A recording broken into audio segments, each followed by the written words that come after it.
everybody, welcome back to my channel. I'm Dawn with Candy Cane Ridge. Today and for the next 3 weeks, I'm going to be walking you through how to make this cute fall porch quilt, door hanger, or if you turn each block long ways, it would be an adorable fall table runner. So hit that like and subscribe button, grab your fabric, and let's get stitching.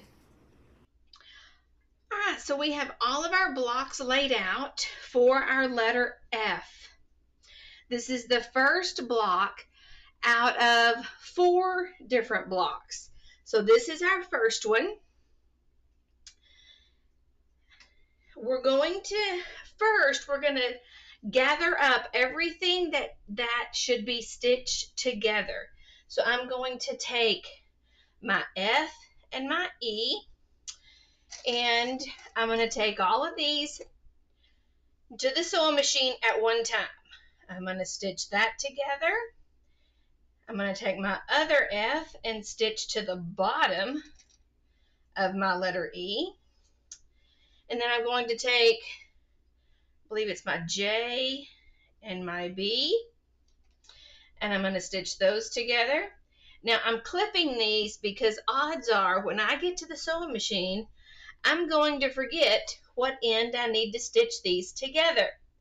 And this is going to be C and G.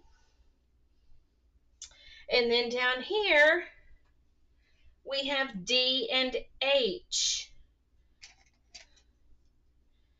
So I'm going to take all 4 of these to the sewing machine. I'm going to stitch them across, down, across, and across, and across, using a 1/4 inch seam allowance.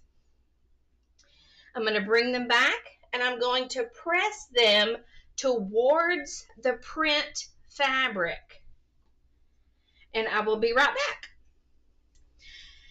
We've got all of our little first units stitched together. They're all pressed towards the print or the dark side.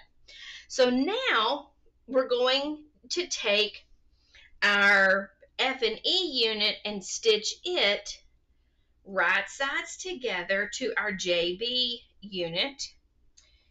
And we're going to stitch all the way down using a 1/4 inch seam allowance. I'm going to clip that. All right, so we have that stitched together. Now we're going to add our letter A unit, stitching across using a 1/4 inch seam allowance. All right, so we have our A stitched on now. So we have this whole little unit that we're going to continue to build on. So next, we're just going to add our C and G over to the side. Get everything lined up.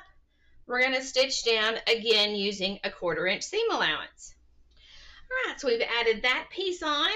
Now we're going to add our bottom piece, which is our D and H unit. We're going to add this to the very bottom, stitching across using a 1/4 inch seam.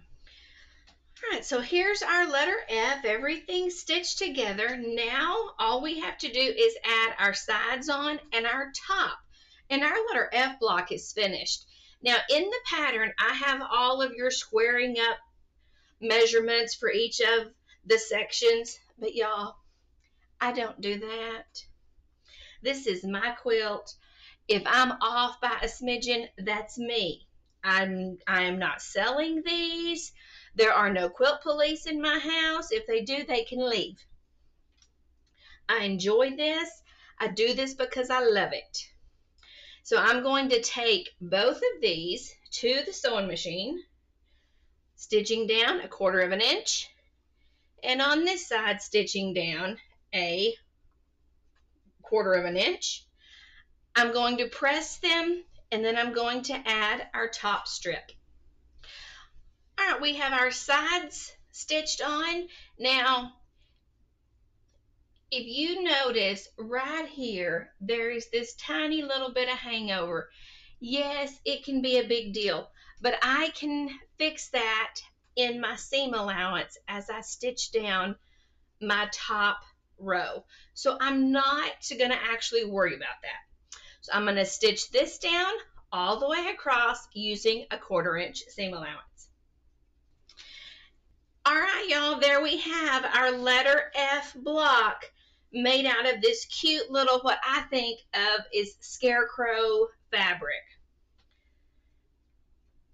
Come back next week and I will walk you through the second block of our fall porch quilt door hanger.